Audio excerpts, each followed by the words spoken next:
I'm going live. Patiently waiting here for it to say that I'm live. I'm live. Well, it says I'm live. Don't know whether you can hear me or not. Let's do the volume check. Sorry, I have to do this, otherwise it'd be a wasted video, wouldn't it? Here we go, I'm talking. Am I live? I'm making noise coming out of the speakers. Oh, I have to check the speakers.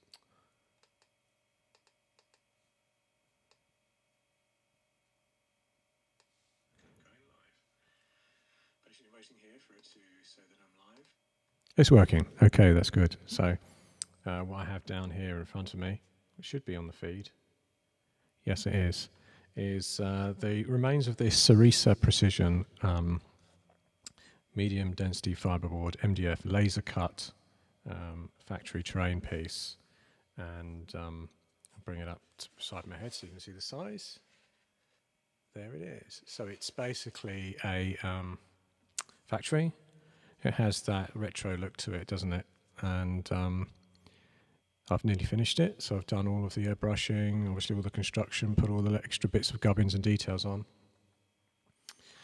And the idea being to use it in my 15mm sci-fi games. I'm the author of a game called Grunts, which is a sci-fi 15mm game, sort of just a bit bigger than skirmish size, and it's being rewritten at the moment. A version 2 is on the way.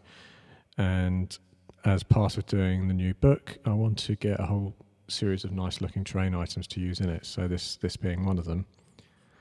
And what I will be doing in this video is diving down to look at the detail on this, and also I'm going to glue in the windows because they've been stuck outside down there, ready to go in. I've cut them all to size already, so I'll just show you putting the windows in. It's the last thing really to do. It's already had a dull coat. So without further ado, and no more bantery chat. Oh, someone said, must say, hello Victor. Hello Victor, how are you? Thanks for signing in. Just going to look what you said. It's looking good, thank you. I have one viewer, which is good. So I'm going to switch now. So I need to press that one and then that. So here it is. I'm going to bring the mic down a bit lower because I'm going to be moving around. And so I shall talk about a few things first, get it into focus. Is it going to get into focus? Let me press the button. Oh no, I put it on manual focus last time because it was annoying me, sorry, wobbling.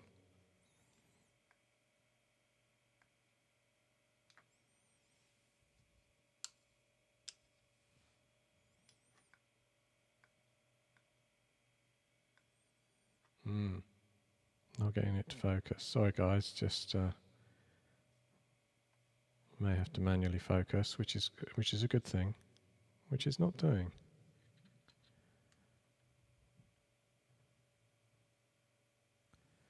Oh, fascinating. I've got a proper technical failure in the camera. Oh well, that looks okay for now, and then I can zoom in, can't I? Right, so the top. So I used this material on here, which is for crochet, which I've got some sheets of. And if you get the 14 stitch crochet size, it comes in these sheets for a couple of £, and you know, use that to cover areas on a building that you're doing. And this building, I removed one of these factory glass top sections and made it just 2 glass bits, followed by the flat section, which is a piece of plastic card, and then 2 mounting bits of styrene rod. This sort of stuff was put inside there to give it something to sit on. To be fair, there was kind of something to sit on already in there. The sort of cardboard top of the inner lining and the windows were in there, but it made it a bit sturdier to put that on. And then I sort of built up around the edge. Other things that I did is this MDF base that, oh, there's a figure left on there, latching on. So the MDF base I had laser cut by a local friend in, and he marked those laser cut those those triangles in there for me as well. The idea being to, rather than just putting it on a plain piece of MDF, put it on something that looks a bit city industrial-like, and that sort of neatens it all off. And yeah, so other final details I did the other day are things like I finished painting these, which were laser cut plastic as well. That's a bit better. Yeah, these were laser cut out as well. These were resin pieces from a company called The Scene. This door and this detail are from Ground Zero Games. So it's a kit from Sarrisa Precision, but nearly everything I've kind of added on. Behind these, The Scene UK 15mm sort of fan things that they did are just two doors made of the cardboard that also forms the window frames inside. And on this side, I covered up the windows. Some of that junk out of the way. Yeah, so this side I covered the windows up with this corrugated iron, which is N-scale. So if you search for railway N-scale corrugated iron, you get plastic sheets of this stuff, just like the grill on the top there. It's kind of quite cheap stuff, really. And then I just cut that up and weathered it, put some airbrushing on there. I did do a video of this airbrushing the other day.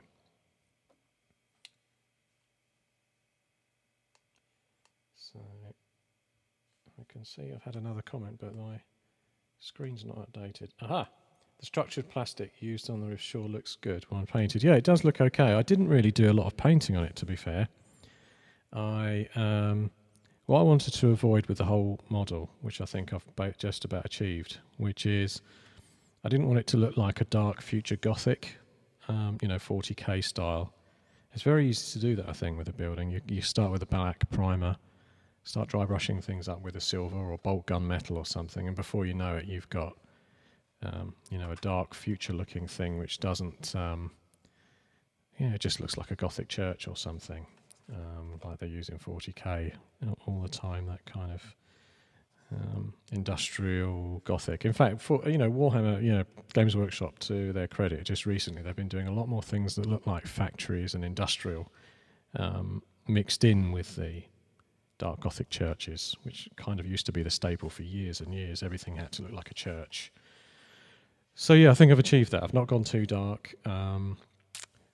Also, the other thing I tried to do, just talking around it, in with these details down here, some of them I did bright colours on, like there's a little, maybe I can zoom into that and get it into focus at the same time, I don't know. Moves the focus ring. Go to manual focus. Let's see if that works. Oh, it's really weird. I'm not getting any focus, I think. Well, that's better. Anyway, in there's a little kind of gas canister. Those three things are from Ground Zero Games on the bottom. I should point to them with a brush rather than a knife. So yeah, those three things are from Ground Zero Games, and I thought I got to the point where, as you can see, some things I made stand out, like quite bright little boxes and things like this. But I got to the point where it was going to start looking like multicoloured candy. So I wanted to avoid that, so I just did those in a grey, but the one beside it is blue. Couldn't find the couch, Graham. Oh, that's a shame. I could make my own, actually. Yeah, just some putty, actually. A couple of bits of styrene rod built up, and then some putty to make some pillows. Probably wouldn't take me long at all. Yeah, sandbag technique. Just like squish the edges on the pillows, but maybe make the frame from plastic card. That might work. Yeah, so what I was saying was I didn't want to make everything look like super candy colours all the way over, otherwise it could look a bit too bright. But mind you, on this side, I did kind of do a dull, dark, yellowy colour around those door frames, and that's that sort of brightest thing on there as well in the blue. And I've just left that quite bright. I was going to wash it, but I've just sort of decided to leave the blue box on there. And the doors are green, just to, again, so it draws your eye in, so you can see where the doors are if you were gaming with it. So that's it. The other piece, I'll get the other piece.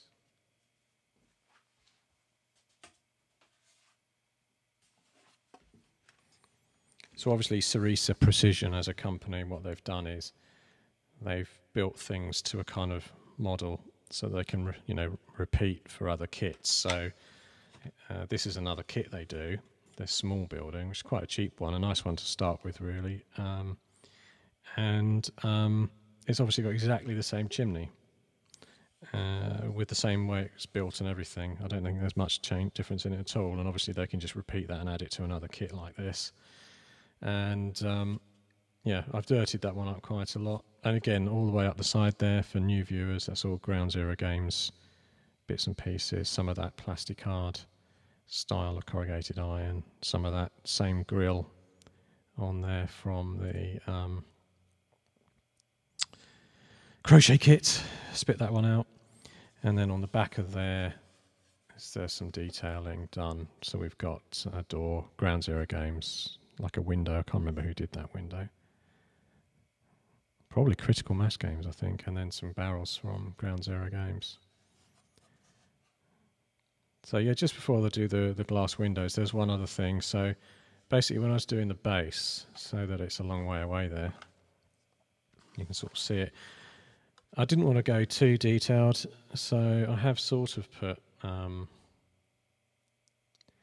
as you can see, little highlights on, and I've highlighted up some of the gravel bits that I'd glued on with PVA, made a kind of messy patch with a darker bit of paint, and then made a trail to there. But really I didn't spend a lot of time on that base at all. It's just very small amounts of work. And it looks okay if you're a long way away from it. And that's the idea. Sort of kept stepping back from it and looking to see what it would look like on the game table, rather than detailing up. You could go to town and you could paint up every one of these things with the highlight and shadow. But that was daft, really. I just wanted it to... Initially, the laser cut board anyway was just so that it would add some detail to the ground rather than it being flat tarmac or flat concrete. And then by putting on just very minor little details, it just brings it to life a bit from a distance without, again, making it look too brightly shaded up. And then I was mentioning earlier the crochet stuff on here, and it's kind of, as you can see moving it around, it's kind of okay. I took some advice from a friend, Russell, who said, when he uses it, he doesn't... he hardly paints it at all and leaves it quite dull.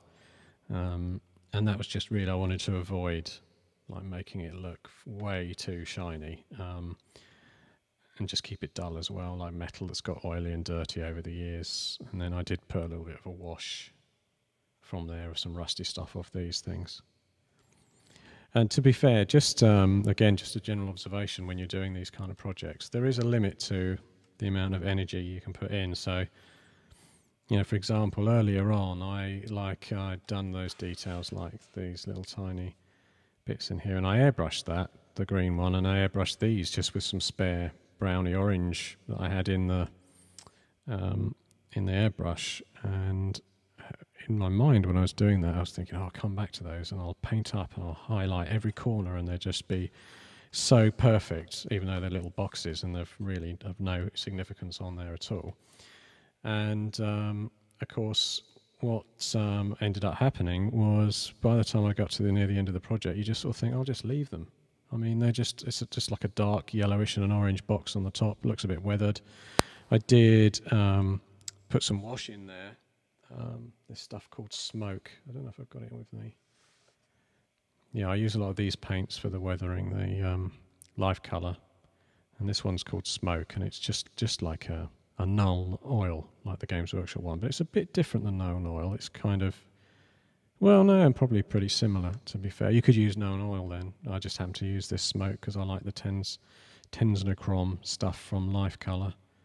And yeah, I just wash all that into the dark bits where you want something to go very black. So that was used extensively. So coming back to what I was saying, you have this sort of plan, like with these things. I thought, I'll really weather those up in lots of detail. In the end, very quick job.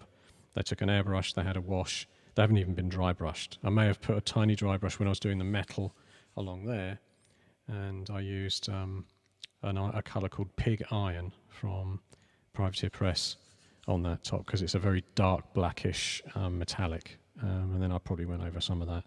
I also went over some of this area with little metallic splodges on the roof area to make it, because really it's really hard. I mean, this is the hardest thing about these kits. They're wood, and for some reason wood likes to stay looking like wood a lot, especially when it has things like these kind of corner sections that are the joints, and then on here it has those similar joints. So what I did is I tried to make them more of a feature, so I put some darker colours in there. I rusted them up. I used more of those life colours. They have this set called a rust set, life colour, and they have basically every colour of rust. And of course you could just use browns mixed with orange and things, but I've had these for a few years. I've had them for about 4 or 5 years, and they've always been good to me for doing rust, because it's just like the perfect combination. You just put a dark patch on and then you build up to the sort of orangey bits. And then there's even a wash in the kit somewhere. One of these is there's the wash. So once you've highlighted up using some of the dark brown up to the orangey colours, you can then go over with a wash and put that on some of the larger areas as well. You can see there, that's had some wash on there, and I put more on than necessary, and it just sort of highlights up a rusty patch. So that's it. At the end of it all, I think this is looking sort of okay as a vaguely greenish, rusty roof area. Obviously I didn't do anything with the sides because they're hidden, and I didn't do anything underside. On the underside it's just black. In hindsight, when I was looking at this again, it's like a detail, isn't it? But I started to look at these two pieces and I thought, actually maybe that looks a bit too uniform, doesn't it? Maybe what I should have done is put one large panel there, and then maybe one small panel over one bit there, and then maybe one panel here or something, and then it would look like repair work done where a window had been broken, and then they just went up with corrugated iron to cover where the glass was. But in the end I've done that side there, and I'm pretty happy with that. But yeah, as I was finalising, I thought, wouldn't it be good? I should have just put them dotted around to make it look more like ad hoc repair, but kind of, you can't get it all right, can you, really, when you're doing these things? I turn into this monster that just wants to get it done in the end and get it out of the way and onto the next project. Yeah, so it's looking reasonably good. I'm quite happy with it. And this one, obviously, had the hex style bits in the base, and this one is the triangles. I don't mind that they're going to go together, because again, if you haven't seen this before as a kit, you essentially have a door on the top of that bit there, and it sits together like that, so you get the side entrance as a way up there. And then the other thing I did is that's a door from Brigade models, or a porter toilet, or whatever it happens to be that they do in a resin piece, and I've glued that up there as if it's a roof exit point. So again, sort of a nod towards realism without I could have put one of those Ground Zero games like I did on this one, like one of those hatches that I've got on the side panels there. That could have gone on the top, but I thought I'll put that there. It's an extra bit of cover or something too if there's a firefight from the top of that. And something I noticed really early on, actually, with this Sarrisa kit, two quick good observations, I've lived with it for a while. Their gangways and things are a good size for sort of, a washer or a 5p or whatever you happen to be using. And if you've not if you've not raised the base up too much, if you've not used one of those thick MDF wood laser cut bases, they sit on there nicely. I mean, who's going to want to judge one? It'd be a micro game, wouldn't it? Really, you can only move up 3 steps at a time. Oh right, I've gone up my 3. But realistically, you just say they've gone up a floor. And in the Grunts rules, that's a movement can get you up a floor straight away. So that's what I would do. Try and keep the game moving quickly. So that's one observation. The other one being that all of the doorways and everything on this Sarrisa kit are perfectly matched to the Ground Zero games. Well, give or take a millimetre or so, matched to the Ground Zero games metal doors and kits, even to the degree that these were just cardboard doors in here, but I've put the metal Ground Zero games ones in, and they fitted in. I mean, not perfectly. You can see some of the remaining door there, sort of hidden behind. And I could have built up plastic card around there, done all sorts of clever things, but it's good enough as it is there.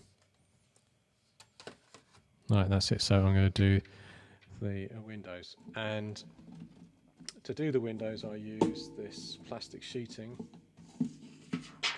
which I had a stack of. I was going to use just bits of, old miniature things, but I didn't really have enough. Because in the end, it took nearly an hour, and it really annoyed me. As I was doing that sheeting, all the little bits and pieces to fill the glass in was quite a task, more of a task than I was hoping. Because when I was planning to do it, obviously, you look at a piece like this top piece. I'll start getting things out of the way now. Actually, get that out of the way. Yeah, you look to yourself at this top piece and you think, oh, just one in there, one in there. Then when you do it, you realise, well, hang on a minute, there's a single window there, and there's no way to join it up. So there was me thinking, oh, I'll just put a big strip along the back. Job done. And then I'm looking at it, go, I need a strip there, a tiny one there, one in there, and then before you know it, you're there cutting half an hour later to fit it all in. And I know someone mentioned before, it might have been Graham, about sandwiching. The possibility of sandwiching and earlier in the build, sandwiching the glass behind there so that it's hidden on the inside. Now, there's a couple of things with that. One, you'd have to, if you did it early in the build, before you got to the painting, you'd have to keep the windows masked for the whole rest of the build, and there's quite a lot of windows to mask off because you wouldn't necessarily want paint or anything splashing on the windows, but you could get away with that. The other one is that the glass would then be in front of the cardboard detailing, which again is sort of okay, I guess, but I just get the feeling that from the outside the glass somehow looks a little bit more realistic if it's behind the sort of framework on the lens areas. Whatever it is on there, what you'd call those individual small panes of glass, yeah. So I kind of like the idea it's going behind, but that's my excuse. The other thing is I don't care about so I'm not going to use that big piece in there, but really I've cut out a section to fit across the windows. I'm not going to spend my time worrying about the fact that interior detail has now got a piece of plastic, because I'm barely ever going to look at that. I'm not going to use this as a building where I'm going to be opening the lid a lot. I may do for a certain scenario or something, decide, oh, let's open the lid and put some models along there, but you're not going to see them. It'd be easier just to say, agree that you've got some models lined up against the windows or something inside, rather than going through the whole process of pulling everything apart for the game. And even then, the fact that I've got this piece of plastic covering a few panels up at once and it's ruined potentially some interior detail is not much of a concern to me, because again, you can't see it from the outside. That was the long excuse over. So what should I do first? I'll do the top bit.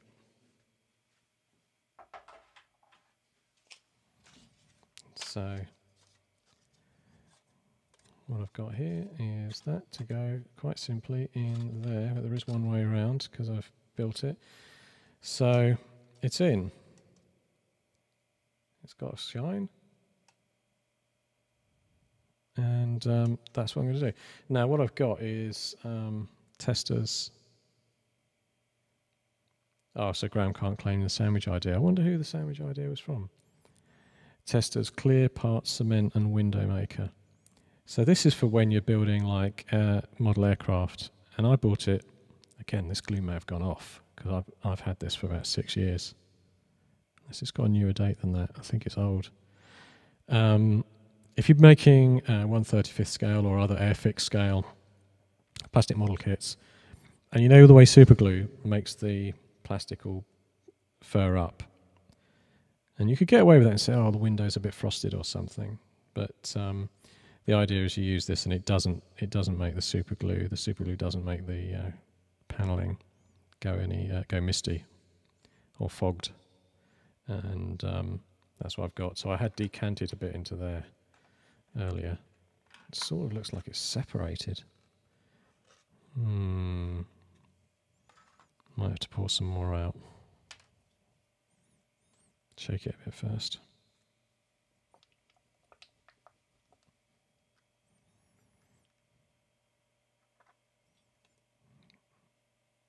Yeah.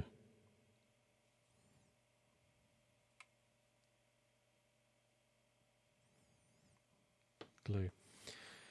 So I've got an old brush, wetted the old brush a bit. So how am I going to do this? Well, what I thought was that I would just paint on the glue onto the bits inside. So essentially get a little bit of glue on the brush. I think some will smear over. You know, what can you do about that? It's a bit experimental. I have used this before on canopies and things.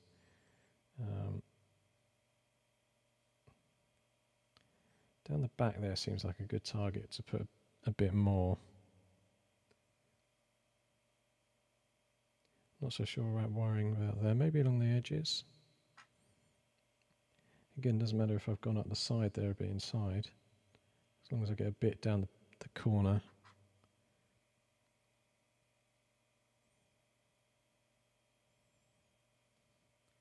The only thing now is, of course, will it... I feel like I need a bit more in the middle there.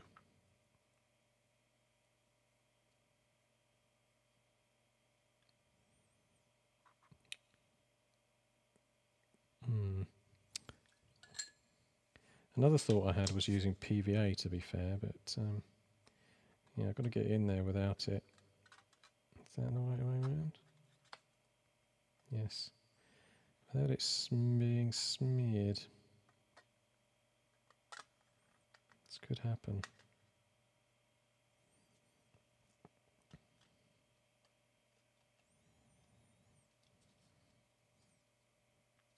I'll tell you what, the other thing I could do that, again, it might come pouring out on me, but now it's in there. Yeah, it's going to go around the front, but who cares? Just a little bit. Put a bit down there.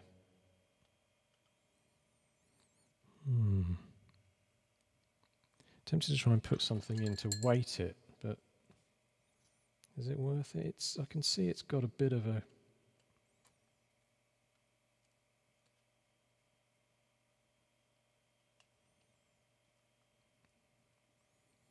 troubling. Paint bottle, maybe.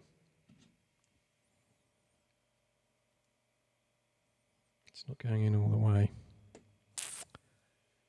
Something narrower than that kind of paint bottle to hand. Maybe just flip it around the other way.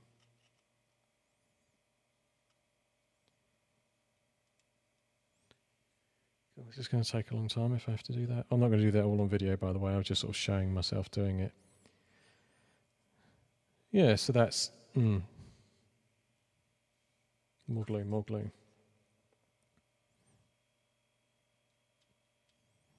That seems to be a reasonable way to do it, actually, though you can't see it all the way down there. I might be able to zoom in a little bit. But, yeah, just going in with some glue after you've put it on as well. And another one of those just to keep it flat. Well, there you go. Then leave it for an hour or so. But moving on to the next one.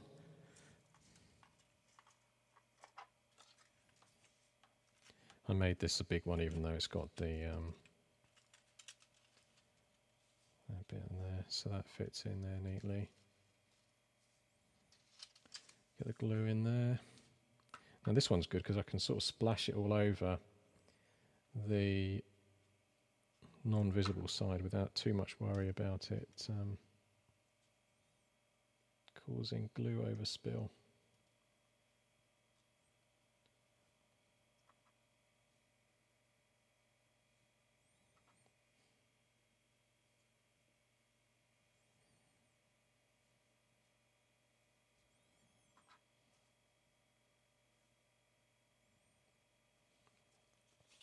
Slides the next one in. Maybe a bit more glue in there.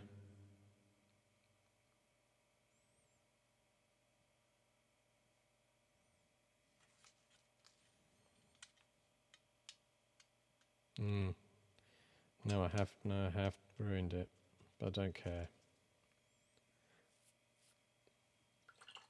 Should have put my brush down before I moved on to that detail bit, but the problem is I haven't. Ah, it's gone. It's done. It's gone in.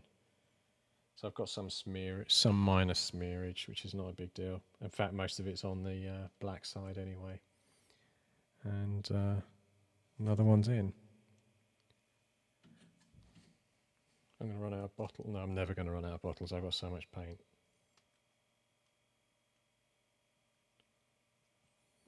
So I'm going to put that aside and let it dry. And then I'm going to get the big unit. So with these I've done quite long strips, just to show. Long strip like this. And the intention is to go along this area. So just making sure I know where to put it on.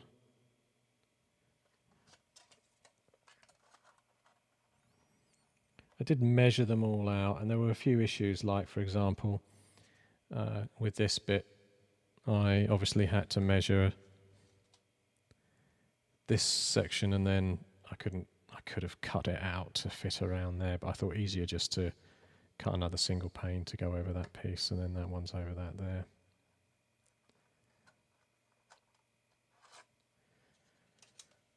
So realistically, looking at that, see if I can do this one without too many accidents. I'm just going to like splat the paint in these areas, the glue even.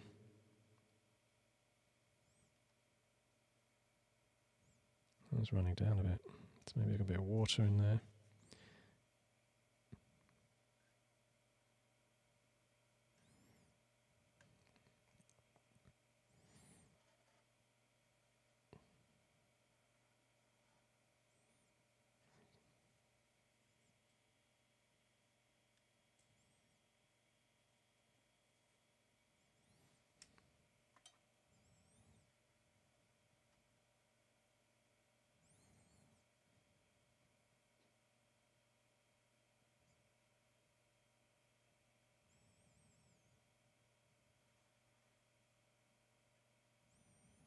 But how much do you put on really? I mean, it's just really meant to get a bit of bite.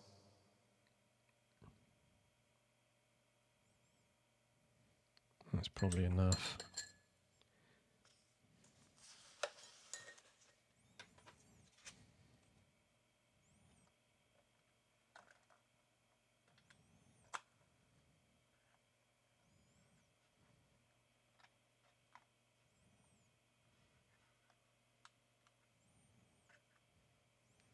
Yeah, that's gone on neatly.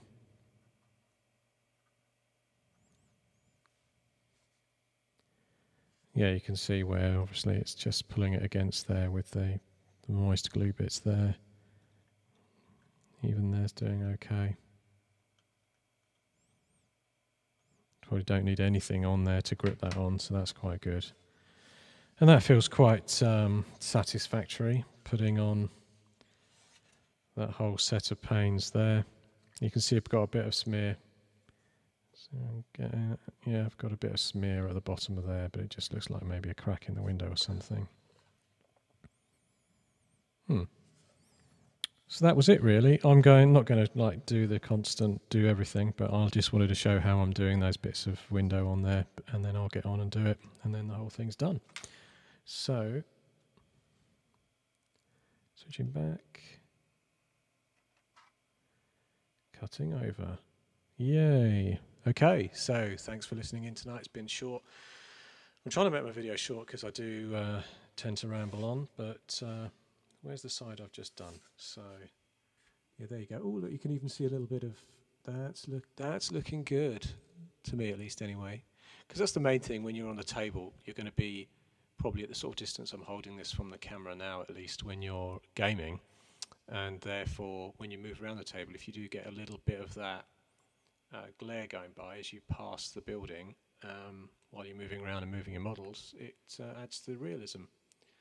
Of course, you could get away with not doing it. I think at the Salute show, I took a video of this very building they had in 15mm on the Sarrisa stand, and I think the person that had done it hadn't put glass in.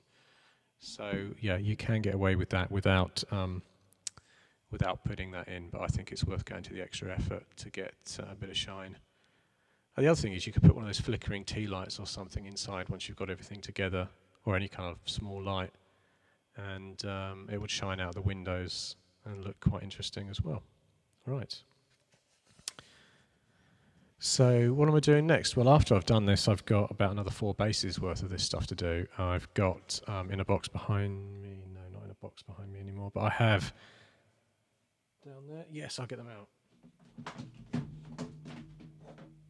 I have a load of these, which are from the scene in the UK, and they are your standard transport crates, and I've got a whole stack of them, probably about 20 or so of them, where I'm going to make them into a layout. And again, initially I thought, oh, no, I'll just use them like building blocks, so that I'll do them all individually. And then I thought, no, what I'll do is I'll do a proper layout that looks like a yard, and is gameable. So you can put models on top of these, you can stack a few up, and I'll glue them all down to make them like a structured area where you've got a nice integrated bit of terrain, but it's also usable for gaming. Because I've got so much terrain in cupboards I've had over the years where I've done things where I've gone, oh no, I'll keep that modular, like lots of little tiny walls and things.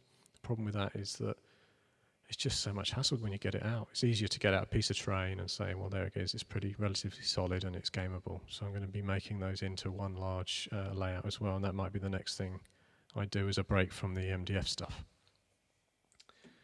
So great, thanks for listening in. I'm going to sign off now and find the right button to switch off, end the stream. Okay, good night, bye.